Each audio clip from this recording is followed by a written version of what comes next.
대장동 위례 신도시 관련 혐의로 12시간 검찰 조사를 받은 이재명 대표가 검찰이 수사가 아닌 정치를 하고 있다고 비판했습니다.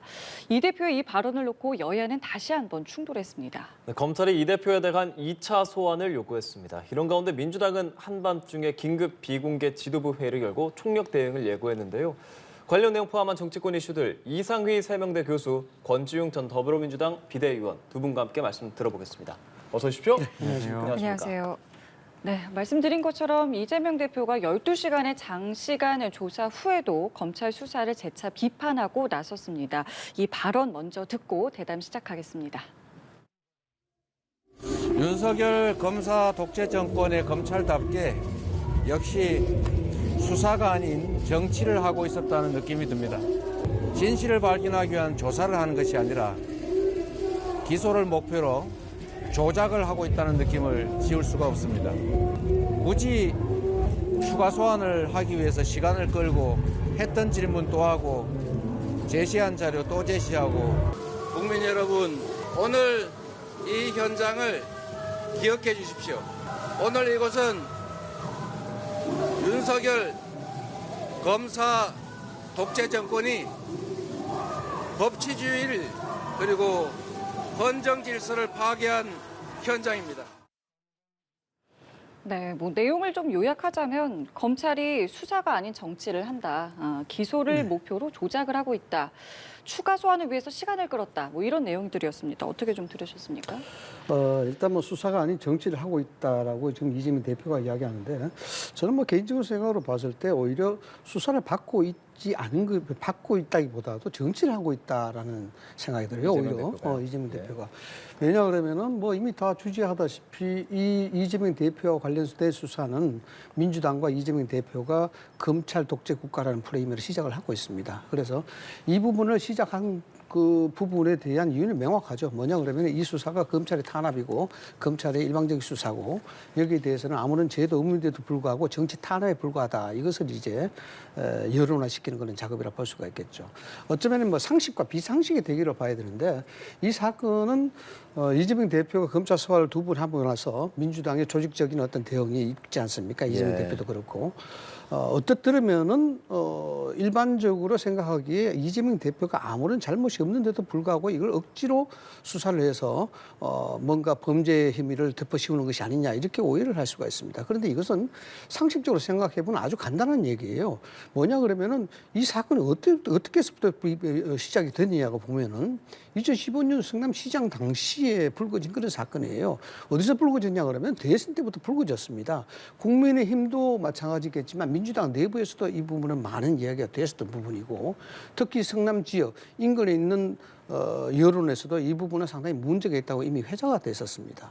그런 사건이었고 이것은 공소장에도 나와 있습니다만 이재명 시장이 이 관련된 민간업자에게 과도한 이익을 몰아주기 위해서 보고라든가 승인이라든가 이런 부분들에 대해서 수십 번 이재명 대표 당시 성남시장의 얘기가 언급이 됐었지 않습니까?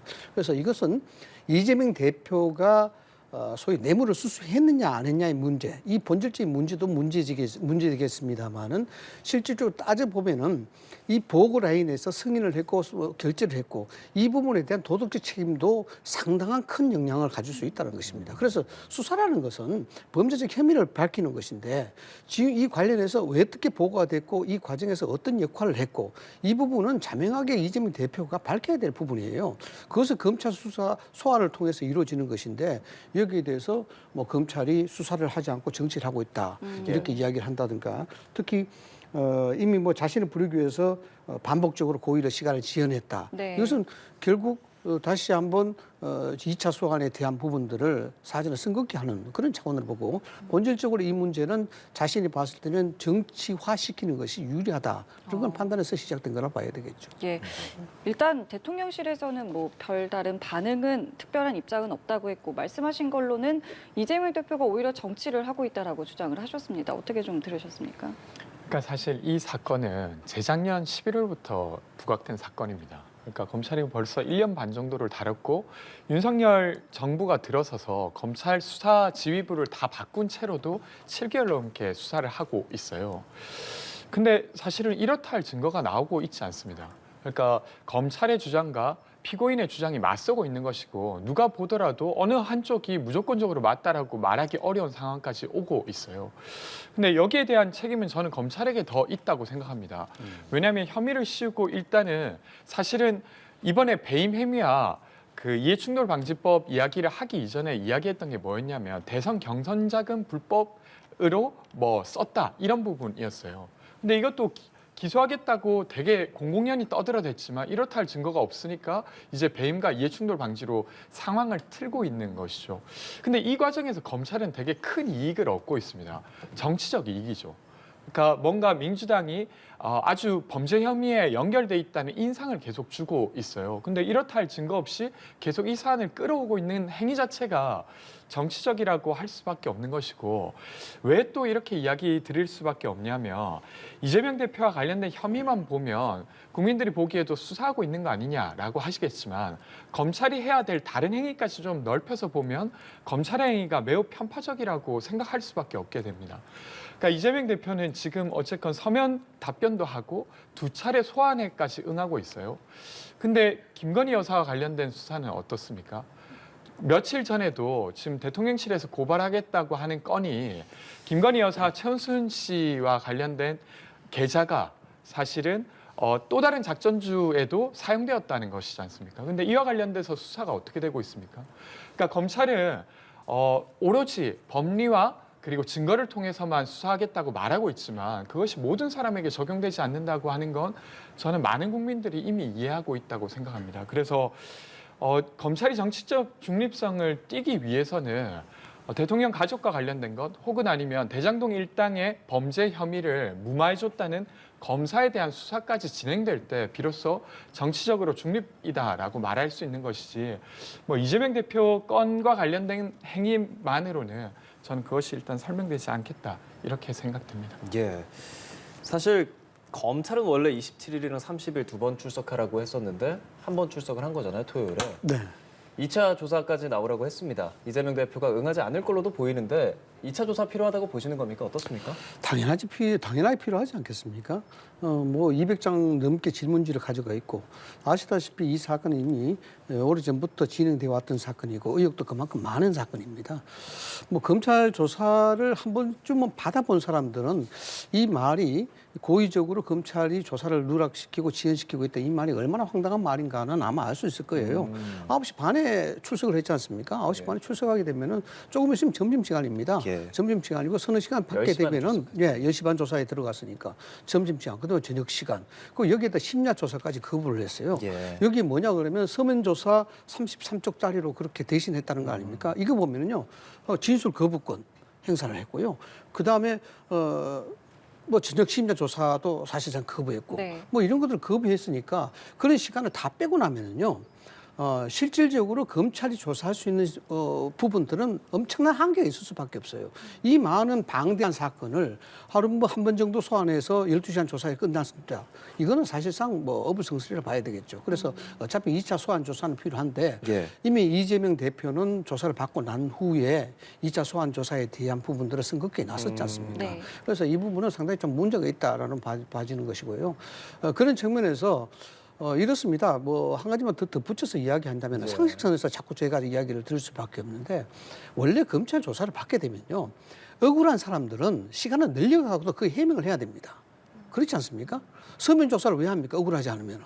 억울하다 그러면은 직접적으로 자기가 항변을 해야 되고 거기에 대해서 시간을 더 할애하더라도 심야 조사를 하더라도 여기에 자신이 불리해질 수 있는데 적극적 항변을 해야 되는데 지금 이재명 대표는 이것을 정치화시키기 위해서 그런지는 모르겠습니다만은 서면 조사와 진술 거부를 동시에 사용하고 있단 말이죠.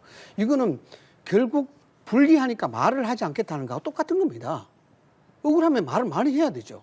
이렇게 항변을 해야 되죠. 그래서 서면 조사와 진술 거부를 행사한다는 것은 그만큼 말을 하게 되면 여기 자칫하면 말릴 수가 있다. 등등의 허점이 발견될 수 있다. 등등의 어떤 전략적 기조에 의해서 한 것이라 이렇게 봐야 되는 겁니다.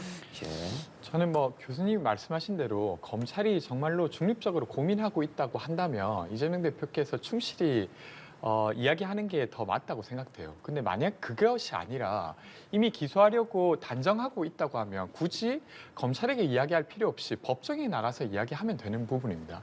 그래서 뭐 예를 들면 피고인의 당연한 방어권을 행사한다고 해서 뭐 수사가 진행이 안 되는 게 아니거든요. 근데 마치 피고인의 방어권을 행사하는 것이 이재명 대표가 뭔가 잘못하고 있다는 식으로 말하는 건 저는 부적절하다고 생각하고요.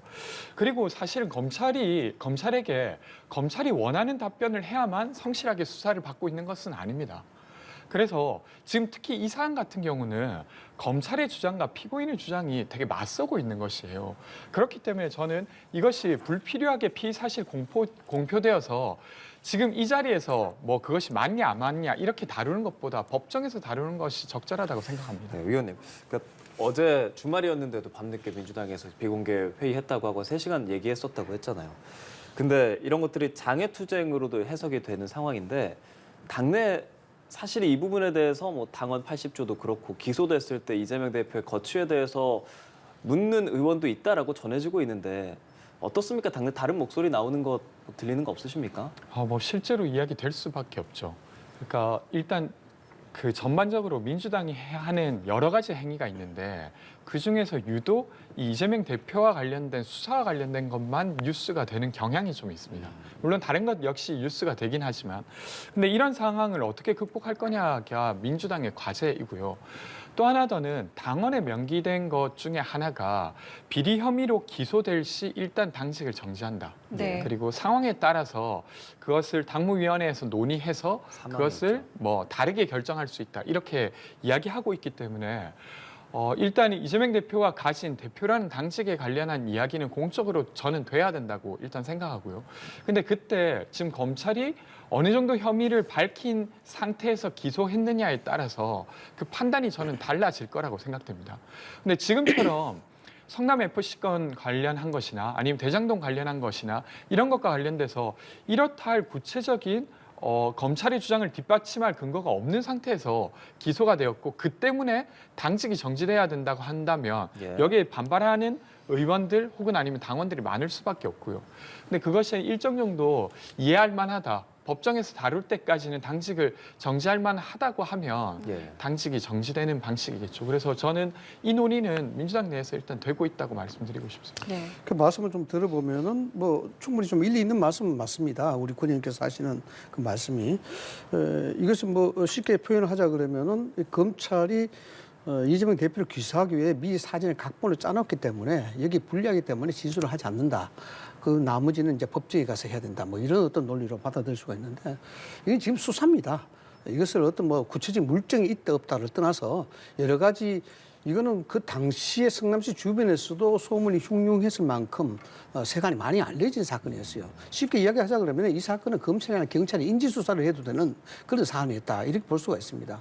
그래서 지금 검찰이 밝히려고 하는 것은 대장동 일장 등등의 정언에서 드러난 부분에 대해서 사실 여부를 일단 밝혀야 되는 것이고요. 그다음에 구체적으로는 실질적으로 이 화천대유라는 회사 자체가 과도하게 민간에게 이익을 돌아가게끔 설계가 되어 있지 않습니까? 그에 다 총 책임자가 성남시장이었던 이재명 대표였어요. 이 부분에 대해서 어떤 역할을 했고 어떠한 결제 라인을 거쳤는지 이것은 당연히 밝혀야 되는 것이고 또 그와 더불어서 실질적으로 뭐 구체적으로 지금 뭐 이야기가 나오는 것이 서판교 터널을 뚫어달라. 그다음에 용적률을 올려달라. 그다음에 임대 아파트에 대한 비중을 낮춰달라. 이런 등등에 대한 모든 부분들을 승인을 했단 말이죠. 그러면은 이익 설계에 있어서 과도하게 민간에게 돌아가게 했는데 그 가치 자체도 구체적인 정황 자체도 이렇게 드러난다고 했다면은 이것을 수사하지 않고서는 이건 검찰이 이야기할 수가 없는 부분 아닙니까? 그렇기 때문에 이제 소환 조사를 했고 소환 조사는 이제 끝났습니다. 때문에 시선은 이제 임시국회로 가고 있습니다. 다만 지금 민생이 참 좋지 않다는 이야기 저희도 앞서 뉴스에서 전해드렸습니다마는 이것이 다 묻힐 것 같아서 그런 우려가 벌써부터 좀 나오고 있거든요. 임시국회 어떻게 진행되겠습니까? 이게 지금 뭐 난방비 폭탄이다. 그래서 뭐 무엇보다 가장 중요한 민생 아니겠습니까? 이런 것들은 빨리 끝을 내야 되는 겁니다. 왜냐 그러면은 이게 이제 2차, 3차 소환에 대한 얘기가 나오고 여기에 대해서 수사의 비협조적으로 나오고 또 여기에 대해서 뭐 정쟁의 구도로 갈 수밖에 없는 구도가 만들어지지 않습니까? 지금 민주당에서는 어젯밤에 벌써 이게 난 대책 회의를 했고 또 국민 보고대회까지 만든다고 그러지 않습니까? 이렇게 되면은 이 명확한 법리적 해석을 통한 법리적 해석을 통한 어떤 대응이 아니라 이건 정치적 대응을 하는 거예요. 장외투쟁은 그렇죠. 장외투쟁이 되면 임시국회 되겠습니까? 예. 안 되는 것입니다. 검찰을 일종의 검찰 독재 정권이라고 규정을 해놓고 그렇게 프레임을 짜놓은 상태에서 여기서 임시국회를 여러분들 어떤 논의가 되겠습니까? 여기에 공방만 치열해질 수밖에 없는데 여기 결국 피해보는 건 국민 아니겠습니까? 물론 뭐 이 민주당 야당 쪽에서는 이 검찰 독재라는 정권이 정치적 탄압을 해서 수사를 하고 있다 이런 프레임을 지금 가져가고 있는 것이고 또 여당의 입장으로서는 이 부분이 아니고 법리적인 부분에서 의혹을 해소하고 또 이재명 대표에 대한 사법적 리스크를 당신들은 해명해라고 이야기하는 건데 예. 어떤 본질적인 측면 민생에 대한 부분은 여기에 덮어질 수밖에 없는 그런 안타까운 현실이 되는 거죠. 교수님, 그런 현실에서 사실상 지금 이재명 대표 이 관련한 문제뿐 아니라 뭐 양국관리법, 뭐 이상민 장관 탄핵, 김건희 여사 이런 수많은 이제 여야의 공방 상황들 사실 여야가 한 발도 빼지 않을 것처럼 보이거든요. 임시국회 그렇다면 좀 공학적인 내용일 수 있지만 어떻게 흘러가야 된다라고 보십니까? 이 부분은 일단 결단이 필요합니다. 어떤 결단이 필요하냐 그러면은 민주당도 이재명 대표 사법 리스크에 대해서 빨리 여기에 대해서 정리를 빨리 해줘야 되는 겁니다. 지금 사법 리스크에 대해서 법리적 공방을 벌이는 게 아니고 분명한 건 정치적 공방을 벌이고 있는 상황이에요. 이 정치적 공방을 벌이는 상황에서 임시국회가 민생으로 원뜻으로 흘러가야 된다? 이건 어불성설이라는 겁니다. 더군다나 1월달 임시국회를 요구한 것이 민주당입니다. 예. 그 민주당의 방탄국회라고 여당은 또 공격하고 있죠. 예. 이것은 당연히 그렇게 될 수밖에 없는 구도가 됐지 않습니까? 여기에 상임위원회도 몇 차례 열지도 않았고 전체회의는 한 번도 열질 않았어요. 이런 과정에서 2일 2부 임시국회가 열린다는 겁니다. 그러면 당연하지 않겠습니까? 이 또한 방탄국회가 될 수밖에 없고 가장 현안이 예를 들어서 구속영장 청구하게 되면 체포동의안까지 이야기가 돼야 되는데 여기에 대해서 어떻게 민생이 이야기가 되겠습니까? 그래서 이 부분은 야당이 소위 국민의 민생 속으로 간다 그러면은 이 사법 리스크와 그다음에 민생에 대한 부분은 철저하게 단절을 해줘야 된다. 분리를 해서 대응을 해줘야 된다. 그래야 여당으로서도 이 부분에 협조를 할 수밖에 없는 그런 구도가 되겠죠. 예. 의원님 생각하시기에 그렇다면 여당에서 양보해야 할 부분은 어떤 부분이 있을까요? 저는 잘 이해 안 되는 게 이재명 대표의 그 어떤 수사 절차 때문에 국회가 뭐 멈추거나 이런 경우가 있습니까? 묻힐까봐 이제 그러니까 그런 부분을 예를 염려하는 들면 거죠. 그건 이제 언론상에서 무엇이 예. 더 다뤄질 건가에 대한 부분이지 방탄이라고 주장은 하시지만 무엇이 방탄이 됩니까? 그러니까 대한민국의 사법 절차가 그렇게 허술합니까? 그러니까 정치인들은 수사도 못하는 그 정도의 허술한 체계는 아닙니다. 그리고 이제까지 이재명 대표가 국회의원으로서 어떤 이익을 봤습니까? 그러니까 저는 이것을 되려 이용하고 있는 건 여당입니다. 그러니까 외교 참사와 관련된 것 혹은 아니면 민생과 관련된 것을 계속 이재명 대표가 무언가를 함으로써 가리고 있다 이렇게 주장하시는데 저는 정치권 혹은 아니면 국회 내에서 여당이 그 이야기를 안 한다고 하면 그냥 여당과 야당이 해야 될 일을 하면 됩니다. 그리고 그것이 막히는 것도 아니고요. 되려 여당과 야당이 충돌해서 국회가 좀 멈췄던 것은 이상민 장관과 관련된 것 때문이었지 않습니까? 그리고 국조를 할 거냐 말 거냐였습니다. 이건 12구 참사와 관련된 것이었죠. 근데 거기에 대해서는 충분히 저는 논쟁할 만했다고 생각합니다. 그리고 그와 관련되지 않은 것들은 한 번도 어떤 야당에서 이재명 대표 수사를 가지고 뭐 정치권의 어떤 행보를 뭐 협박하거나 이런 적은 없기 때문에 좀 저는 분리해서 해야 된다고 생각하고요. 여튼 외교 참사 있었던 것들을 어떻게 다룰 건가, 그리고 네. 작년에 다뤄졌어야 될 안전운임제나 이런 것들을 어떻게 다룰 건가를 다룰 수 있는 2월 국회가 되었으면 좋겠습니다. 네. 자, 그리고 대통령실에서는 민주당 김의겸 대변인을 고발하기로 했습니다. 허위사실 유포 혐의인데요. 일단 김 대변인은 환영한다.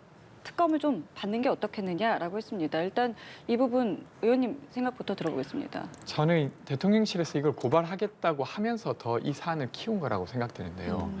일단 만약에 김의겸 대변인이 말한 것의 내용이 문제라고 하면 사실 예. 김의겸 의원을 고발할 게 아니라 이것을 보도한 뉴스타파와 일요신문을 고발해야 되고 그것보다도 더 이전에는 공판 과정에서 이 사실을 폭로한 검사를 고발해야 됩니다. 근데 그게 가능하겠습니까? 그러니까 손바닥으로 가린다고 해서 지금 김건희 여사와 관련된 혐의가 없어지는 게 아니라는 이야기 드리고 싶고요. 그것이 아니라 김의겸 대변인의 표현이 문제라고 하면 검찰의 주장을 근거로 해서 지금 수많은 보도들이 있습니다. 그리고 그 보도를 근거로 해서 많은 여당 의원들이 마치 이재명 대표와 관련된 혐의가 사실인 양 이야기하고 있습니다. 이런 발언 자체 모두 고발돼야 될 사항이 됩니다. 그게 어떻게 국민들이 납득 가능하겠습니까?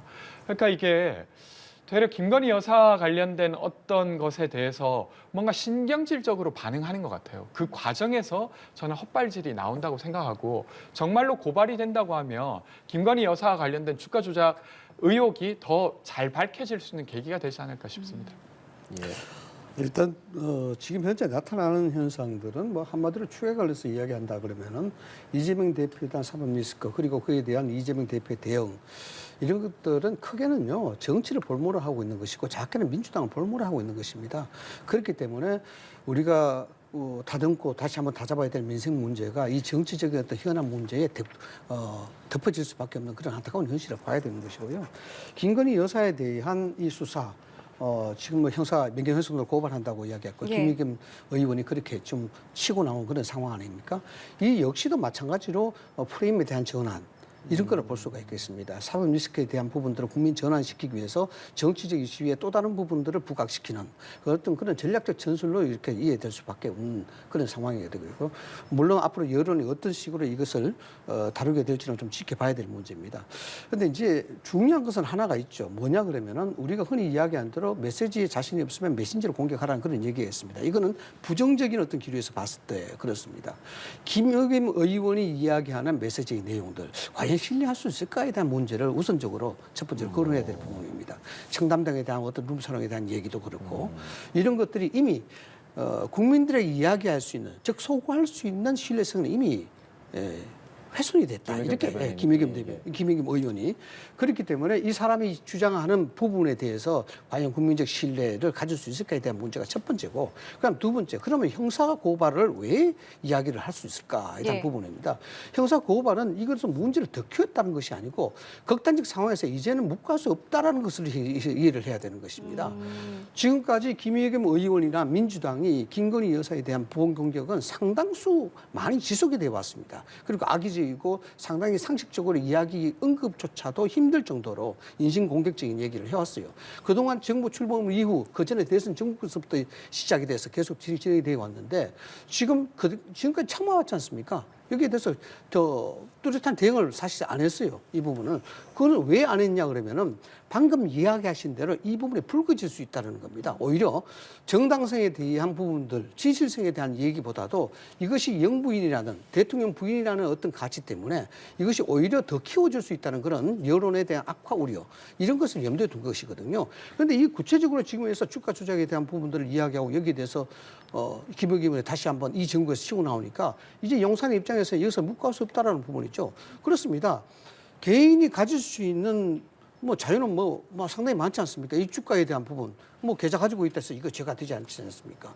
이런 부분들이 뭘 향후 진짜 이것이 실질적으로 형사 고발이 될지는 지켜봐야 되겠습니다만 네네. 이거는 김의겸 의원이 가지고 있는 메신저의 훼손, 그 메시지에 대한 신뢰성 이 부분을 생각해 봤을 때 당연히 이거는 조사를 통해서 단죄를 받아야 될 부분이다. 저는 조금 이야기 드리고 싶은 건 예. 사실 물타기하고 계신다는 생각이 되려 드는데 어쨌든 김의겸 의원이 주장한 것에 대한 근거는 도이치모터스 주가 조작 재판 과정에서 검사가 말한 겁니다.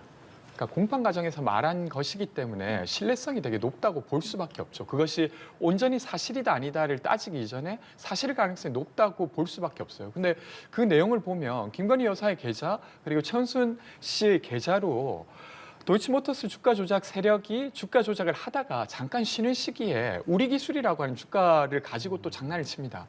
그때 그 두 분의 계좌로도 매도가 있었다는 거예요.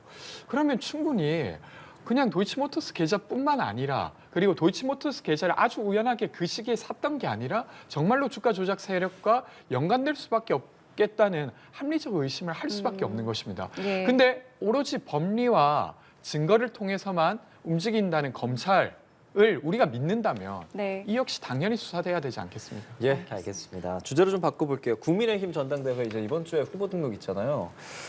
불출마 선언한 나경원 전 의원이 출입 기자단과 오찬을 했습니다. 불출마 선언 기자회견을 한 것도 그렇고 그리고 나서 그렇게 오래 지나지 않아서 그 기자들과 오찬도 했습니다. 교수님 보시는 그 배경 궁금한데요. 일단 저는 나경원 전 대표의 그 불출마와 관련된 선언문, 불출마 변이라고 이야기해야 되겠죠. 그 부분에 상당히 그 생소한 단어가 들어가 있어요. 새로운 미래와 연대를 모색해 보겠다라는데 통상적으로 연대란 말은 잘 안 쓰죠. 구체성을 가지고 있기 때문에 그런 말 썼다는 점에서 이분이 지금 사퇴를 했지만은 상당한 영향력을 계속해서 행사할 수도 있겠구나라고 이제 가정을 할 수가 있습니다. 가정할 수가 있는데 그런 측면에서 본다 그러면은 지금 활동에 대한 부분들은 뭐 김기현 측이나 안철수 의원 측에서 상당히 긴장을 할 수밖에 없는 그런 구도가 되죠. 왜냐 그러면은 어쨌든 한때는 지지율 1위로 올랐던 그런 어떤 후보 중에 한 사람이었고 유력한 네. 당권 주자였기 때문에 그러니까 이 표의 성질을 좀 봐야 될 것 같습니다. 표의 성질이 윤심이 작용했다는 김기현 의원 쪽에 이미 치중했던 표와 그럼에도 불구하고 나경원 전 대표를 지지했던 표의 성향 이런 것들이 이 표가 어디로 갈 것인가에 대한 부분이겠죠.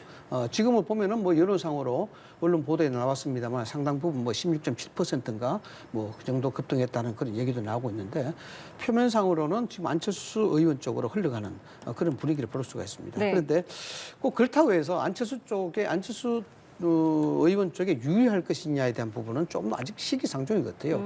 왜냐 그러면은 지금 책임 당원 100%의 네. 투표 이 룰을 개정했습니다. 어쩌면은 이게 원로원 선거와 비슷한 어떤 형태를 가지고 있어요. 지금은 책임 당원 즉 투표권을 가진 책임 당원들이 50대 50의 마음을 가지고 있다 이렇게 봐야 됩니다. 그래서 전체적으로 김기현 후보 측이 가지고 있는 쏠림 현상, 즉 밴드웨건 현상을 쫓아갈 것이냐, 네. 아니면 안철수 의원이 가지고 있는 언더독 현상, 동정표로 가질 것이냐, 네. 이런 부분들은 양측에서 가질 수 있는 캠페인 전략에 따라서 많이 좌우될 것이다 이렇게 보는 겁니다. 그 전략이 이제 뭐 뚜렷해지겠습니다만 일단 주말 사이에는 둘 다 청년층을 조금 마음을 좀 사로잡으려고 했던 모습인 것 같아요. 말씀하신 것처럼 이번 청년 당원이 이제 급격하게 이제 늘어난 부분에 대해서 좀 의식을 하는 것 같고요. 좀 글쎄요, 2030의 표심은 누구에게 갈 거라고 보시는지요? 일단 뭐 또 최근에 들어와서 20여만 명의 당원에서 이제 80만 명 늘어났다 이런 네. 것들이 예전 이준석 전 대표가 상당한 책임 당원을 모집했다 이런 어떤 추측이 많이 들어오고 있습니다만은 그것은 반은 맞고 반은 좀 틀립니다. 왜냐하면은 윤석열 대통령이 후보 시절에 경선 과정에서도 윤석열 후보 쪽의 조직표가 상당수 책임 당원으로 유입이 되어 있습니다. 이런 것들을 봤을 때 전체적으로 2030이 뭐 안철수 대표 쪽으로 흐르지 않겠느냐라는 그런 추측하는 부분 이것도 상당히 좀 너무 기우다라는 것을 말씀을 좀 드릴 수가 있는데 이건 뭐냐 그러면은 철저하게 제가 원론 선거라고 비유했던 것이 조직적으로 움직일 수 있는 가능성이 굉장히 농후하다는 겁니다. 이런 것들이 소위 책임 당원은 다른 말로 표현하자 그러면은 표에 대한 충성심이 굉장히 뛰어나다는 겁니다. 네. 상당히 일사불란하게 움직일 수 있다는 것이죠. 이 가능성은 굉장히 아직까지도 예전과 같이 높다라고 봐야 되는 것이고 더군다나 이 이슈가 굉장히 불거져 있지 않습니까? 윤석열 정부의 성공을 위해서는 이번에 협조를 해줘야 된다라는 거. 그럼에도 불구하고 아니다. 이것은 우리가 비판적 세력으로 놔둬야 된다는 부분. 이 양쪽이 대립하고 있는데 지금 윤석열 정부 소위 윤핵관이라든가 이 당에 대해서 좀 중추적인 역할을 하고 있는 사람들은 윤석열 정부와 성공을 같이 하기 위해서는 이 부분에 대해서 절대적인 어떤 일사대오를 가져야 된다라는 부분을 지금 주장하고 있는 겁니다. 뭐 노골적인 아니지만은 그런 것을 봤을 때 저는 막판에는 상당히 조직적인 대결로 갈 수 있는 구도가 좀 더 강하지 않을까라는 그런 생각을 좀 해봅니다. 권 비대위원께서는 2030 물론 국민의힘의 표심입니다. 네. 국민의힘 2030 당원들의 표심이 어느 후보로 더 향할 거라고 보세요? 뭐 이제 청년 당원들이더라도 여당 대표가 대통령과 합을 맞춰야 된다는 것은 동의하실 것 같아요. 근데 그럼에도 불구하고 저는 2030 국민의힘 당원들이 지금 윤심이 쏠려 있는 후보에게 부정적일 거라고 생각되는데요. 두 가지 이유 때문입니다. 하나는 지금 대통령의 국정 지지율이 30%인데 세대별로 나눠보면 20, 30대에서 매우 낮아요. 그러니까 부정 여론이 매우 높습니다. 뭐 과반은커녕 가반보다 훨씬 더 넘게 실망한 상태예요. 그러니까 윤석열 대통령이 말했던 상식과 공정은 2030 세대들이 보기에 그것은 전혀 상식과 공정에 부합하지 않았던 것이죠.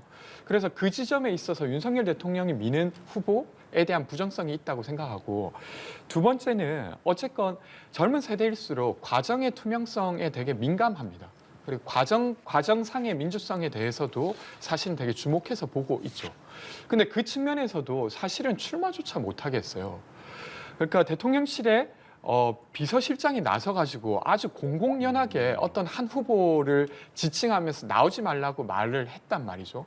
근데 그 과정을 보면서 아니 최소한 선거에 붙어서 거기에서 판가름이 나야지 출마도 못하게 하는구나. 근데 그 이전에 어땠습니까?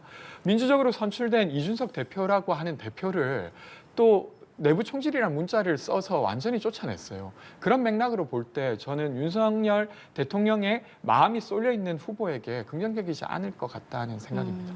예, 그 양측의 신경전도 좀 점점 세지고 있는 것 같아요. 이제 출정식에 모인 사람들을 두고 안철수 의원은 좀 부정적인 이야기를 했고, 안철수 의원에 대해서는 대권을 염두에 둔 것을 계속 이제 좀 지적을 하고 있는 모양새거든요.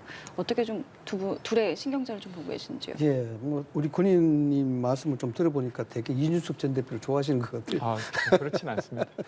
예, 이게 이제 사실상 뭐 앞서도 말씀을 드렸습니다만은 예. 이 조직적인 대결 구도로 갈 수밖에 없을 것이다 예. 하는 그런 부분이 있는데 안철수 전 대표, 안철수 의원의 입장으로서는 이제 당에 들어온 지 얼마 안 됐습니다. 그러니까 세력이 없다고 봐야 되겠죠.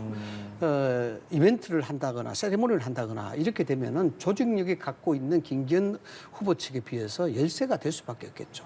여기 이제 캠프에 합류하고 있는 실무진들의 성향만 봐도 그렇습니다. 김기현 후보 측에서는 뭐 현역 의원들의 보좌관들이 일부 합류를 했고 반면에 안철수 후보 측에서는 아무도 합류를 하지 않았습니다. 뭐 이런 것들을 봤을 때 안철수 후보 쪽보다는 김기현 후보 쪽에 조직력이 더 가는 그런 모양새를 보이고 있습니다.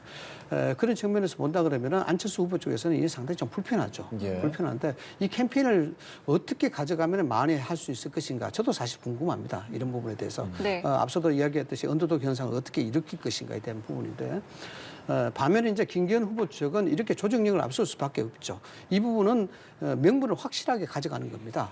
명분을 어떻게 확실하게 가져가냐 그러면은 그 윤석열 정부가 지금 실행하고 있는 여러 가지 사회 정책, 경제 정책 등을 이야기하고 있습니다만 네. 그중에 중요한 건 정치 개혁에 대한 이야기를 많이 하고 있습니다. 이 정치 개혁에 대한 뭐 일관성을 갖고 하는 말씀을 드리는 건 아닙니다만은 지금 전체적으로 당에 대한 부분들은 새롭게 빌드업하고 있다라고 보시면 좀 될 것 같아요. 윤석열 정부 쪽에서 예. 당과 같이 이 빌드업하고 있다는 것은 지금까지 박근혜 전 대통령의 탄핵과 그로 인한 갈등 등등으로 인해서 정권이 민주당으로 넘어가는 그런 사례도 있고 여기에 대해서 헤게모니가 아주 심각할 정도로 많이 불거졌던 그런 사실 이런 것들이 지난 대선에서 안철수 의원과 단일화를 하면서 실질적으로 보수 갈등의 하나의 마지막 퍼즐을 맞췄다고 봐야 되겠죠. 그런 측면에서 봤을 때 여기 학습 효과가 굉장히 컸다. 그렇기 때문에 여기에 보수 정권에 대한 보수당으로서의 새로운 빌드업을 기초공사를 새로 해야 되겠다. 그래서 약간은 무리해 보이는 듯 하지만 네. 궁극적으로 윤석열 정부 성공을 위해서는 이 빌드업을 하는 것이 맞다라고 보는 측면, 그런 측면에서 이 조직력이 상당히 좀 강하게 몰아붙일 가능성이 좀 있다라고 봐야 되겠죠. 예. 그럼 빌드업이나 조직력적인 부분을 말씀하신 것을 쭉 보면 지지세가 뭐 현역 의원이 한 28명 왔다 그러고 한 8,000명 정도의 지지자들이 모였다고 하는데 그런 상황으로 보면은 확실히 윤심이 김기현 의원 쪽으로 기울었다라고 볼 수도 있을 것 같은데 말이죠. 뭐 일단 뭐 일반적으로 보게 되면 언론의 여론 추이를 두고 우리가 이야기할 수밖에 없는데 윤석열 정부 그 용산 쪽에서 저렇게 나오는 것은 일단 지금 빌드업하고 있는 보수 정당의 새로 세우기 이런 예. 부분들에 대해서 강한 의지를 갖고 있다라고 이제 저는 볼 수밖에 없는 것입니다. 그래서 김기현 의원이 8,000명 정도, 현역 의원 20명 이상 정도 참석하는 거, 이거 굉장히 좀 이례적이라고 봐야 되거든요. 지금까지 당대표 선거에서 예. 봤을 때 예, 예. 서로 눈치 보기에 뭐 급급했었는데 예. 그런 것을 보게 되면은 현역 의원들이 쉽게 이야기하자면 좀 알아서 판단하는 그런 기조가 흐르고 있다. 이렇게 봐야 되는 것이고 예. 이것이 이제 선거 캠페인 전략으로 또 비유를 한다 그러면은 말씀드린 밴드웨건 현상을 불러일으키는 그런 효과를 가져올 수도 있다고 봐야 되겠죠. 예. 전체적인 흐름이 어디로 가느냐, 그거는 이벤트로 나타나는, 세리머니로 나타나는 어떤 그 열기라든가 규모, 그 확장세 이런 것들을 염두에 두는 것이니까. 예. 예.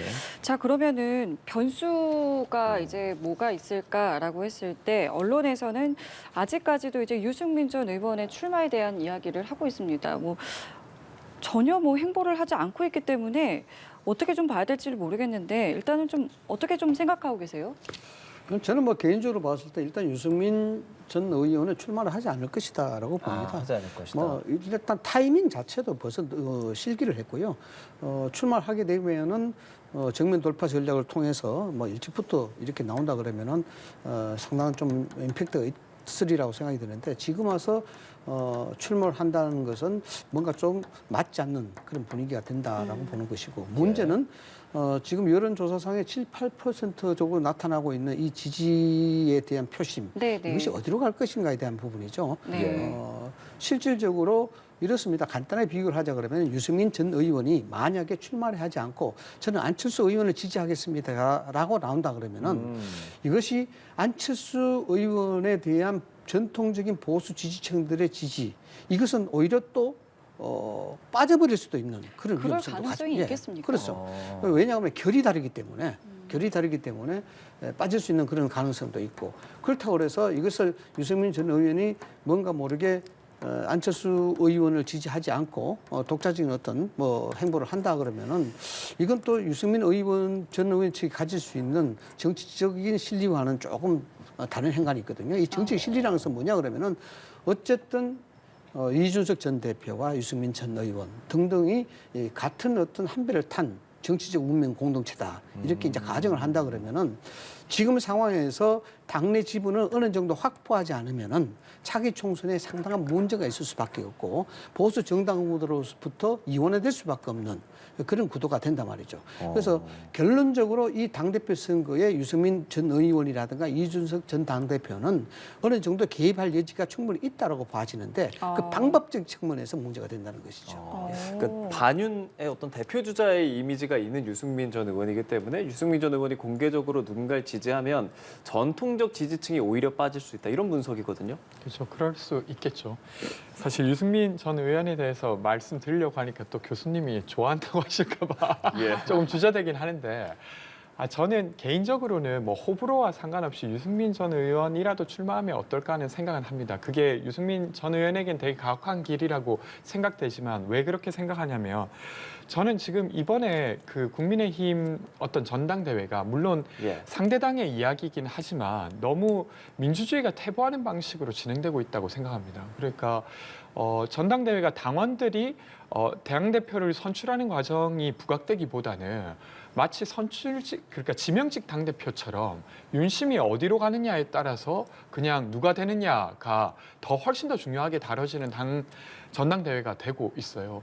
근데 여기에 아무도 반기를 들지 않았다. 그러니까 여기에 아무도 저항하지 않았다는 것은 그냥 국민의힘이 어떤 윤심 일변도가 된다, 줄 세우기가 된다는 것에 그치는 것이 아니라 우리 정당 질서에서 그래도 되는구나의 경험을 갖게 되는 것이어서 좀 그 출마를 하시면 어떨까 하는 내심의 마음이 있다는 이야기는 좀 드리고 싶고요. 근데 어쨌건 저는 이번에 국민의힘 전당대회에서 저희가 좀 주목해서 봐야 될 부분은 어쨌건 김대중 정부 이후에는 등장하지 않았던 마치 대통령이 총재가 되어서 인사권과 돈을 다 쓰는 방식으로 퇴보하고 있다는 것은 꼭 짚고 넘어가야 될 부분이 아닌가 싶습니다. 네. 자, 그리고 또 하나의 변수라고 해야 할까요? 이 나경원 전 의원, 저희가 조금 전에 뭐 이야기했습니다마는 행보는 하고 있습니다만 이번 전당대회에서는 나는 역할을 하지 않을 것이다라고 선은 긋긴 했어요. 하지만 여전히 뭐 여러 가지 이야기들이 러브콜이 나오고 있기 때문에 이것이 또 본인의 의지와는 다르게 또 움직일 수도 있지 않겠느냐라는 그런 여지도 살짝 나옵니다. 어떻게 좀 보세요? 저는 뭐 어떤 형태로든지 이 당대표 선거에 어느 정도 일정 영향력을 행사하지 않겠느냐라고 봅니다. 이거는 뭐 간단한 예로 나경원 전 대표는 정치인입니다. 그것도 대한민국에서 유력한 정치인의 한 사람이죠. 그런 측면에서 본다 그러면은 지금 국민의당 당대표 선거, 이 보수 진영의 잔치 중에서 아주 큰 잔치죠. 판이 아주 크게 벌려져 있습니다. 여기에 대해서 나경원 전 대표가 어느 일정 개입이 하지 않는다 그러면은 정치인으로서의 가치가 자칫하면은 잃어버릴 수도 있는 것이죠. 나오는 것이 정치인으로서는 훨씬 더 좋은 것이다. 아니요, 좋은 판단이다. 출마하지 않는다의 문제가 아니고 영향력을 행사하는 것이다. 영향력을 어느 정도 해야만이 앞서도 말씀을 드렸습니다마는 이 판에서 앞으로 향후 총선 공천권까지 이어지는 당의 지도부가 아주 공고히 서는 그런 어떤 그 당대표 선거가 되는데 여기에 대해서 본인의 지분을 어느 정도 이야기하지 않는다 그러면은 이 판에 사실상 정치인으로서 위상이 상당히 상쇄될 수가 있죠. 그래서 어떤 직접적이든 간접적이든 뭐 직접적으로 하는 것은 저는 상당히 좀 문제가 네. 있을 거라 봅니다. 또 윤석열 대통령과의 어떤 자칫 오해가 생길 수도 있는 그런 부분들이 있기 때문에 그런 것들을 고려한 측면에서 어느 진영에 본인의 영향력을 발휘할 수 있는 그런 메시지 정도는 나오지 않을까 저는 그렇게 그게 어느 진영일지까지는 교수님 뭐 예측하고 계시는 건 없으십니까? 뭐 저는 짐작을 하고 있습니다만 이게 선거법이 영향이 될까 봐 싶어서 말씀을 못 드리는데 예. 지금 출마의 변을 보게 되면은 네. 김기현 쪽과는 약간의 괴리감을 드는 듯한 그런 입장을 좀 두고 있는 것 같아서 앞으로 이제 그래서 제가 말씀을 드리는 것이 양측의 선거 캠페인을 어떻게 가져갈 것인가가 가장 중요하다라고 보는 겁니다. 예, 네. 알겠습니다. 한 가지 더 이야기 간단하게 좀 여쭤보고 싶어요. 윤석열 대통령 최근 이명박 전 대통령이랑 통화를 나눴다고 전해지고요. 아랍에미리트 방문 성과에 대해서 공개하면서 사실 이명박 전 대통령이 이제 아랍에미리트 그 중동에서 했던 역할들이 있으니까 중동 특사 이런 것도 이야기가 나왔다고 하더라고요. 만약에 되게 된다면 아주 좋은 예가 되지 않겠습니까? 앞으로 우리나라 정치사에서 예전에 1980년대까지만 하더라도 우리나라에서는 원로회의가 있었어요. 국가가 위기적 상황에 처한다든가 또는 어떤 특별한 상황에 처했을 때 여기 원로들이 이야기하는 부분들, 그 해안, 지시 이런 것들을 예. 활용하는 것이 제도적으로 됐는데 이것이 없어졌단 말이죠. 그렇기 때문에 지금 이명박 전 대통령이 여기 가지고 있는 그것이 어떤 뭐 본질적 의미가 정치적인 해석을 달기보다는 가지고 있는 경제적인 어떤 인프라 이런 것들은 국가적 위해서도 뭐 충분히 활용하는 것이 저는 맞다 봅니다. 한 가지만 더 붙여서 말씀을 드리자 그러면은 최근에 그 아랍에미리트와 37조 원의 MOU 체결한 부분들 이런 부분들은 대통령이기 때문에 상당한 구석을 갖고 실행력이 있다라고 저는 봐집니다. 2009년 당시에 이명박 대통령이 UAE와 원전 20조 원을 체결을 했었죠. 그 당시 뭐 개인적인 얘기입니다만 저는 그 현장에 있었습니다. 현장에서 그 전용기를 타고 가면서 아랍에미리트의 각국 그 장관들과 통화를 하면서 이미 프랑스로 넘어갔던 것을 이제 옮기는 우리 쪽으로 넘겨오는 그런 어떤 그 작업을 직접 봤습니다만은 그 작업이 굉장히 힘든 작업이었습니다. 그리고 그 작업을 통해서 UAE와 상당한 신뢰를 구축했거든요. 그것을 그대로 윤석열 정부에 그대로 옮겨주고 그것을 영향력을 그대로 유지시켜준다는 것은 국가적으로 중요한 일이다. 네. 그렇게 봅니다. 국가적으로 좋은 사례가 될 거라고 말씀을 하셨는데요. 저는 뭐 좀 더 따져봐야 될 게 있지 않을까 싶습니다. 그러니까 이명박 대통령이 한 외교에 대해서 과거 외교에 대해서 평가가 갈리고 있어요. 네. 그러니까 사실은 자원 외교가 국고를 낭비한 사례라고 여겨지기도 합니다. 그래서 그 사례를 봤을 때 지금 이명박 대통령의 역할하는 게 적절한가가 하나 있고요. 또 두 번째는 국제 환경이 많이 변하고 있는데 그때 당시에 감각을 가진 이명박 대통령이 이것을 이끄는 게 또 적절한가 이런 부분은 따져 물어야 된다고 생각하고요. 되려 UAE와의 외교만이 아니라 이란과의 외교를 일단 우선 정상화해야 되지 않겠습니까? 계속 그냥 잘못이 없다고 이란 어떤 대상안을 초치해서 항의하는 이런 마당에 그것부터 풀어야 중동 외교가 풀리지 않을까 싶습니다. 예, 알겠습니다. 오늘 두 분 말씀은 여기서 마무리 짓겠습니다. 고맙습니다. 잘 들었습니다.